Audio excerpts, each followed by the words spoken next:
اگر ہم اللہ کا ایک حکم مانیں گے ایک نہیں مانیں گے، یہ جزوی اطاعت ہے،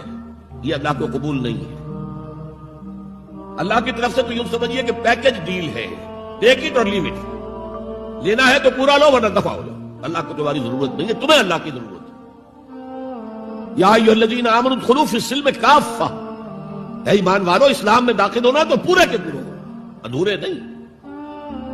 اور سورہ بقرہ کی آیت نمبر 85 کے اندر تو جو وعید آئی ہے، افتؤمنون ببعض الکتاب وتکفرون ببعض،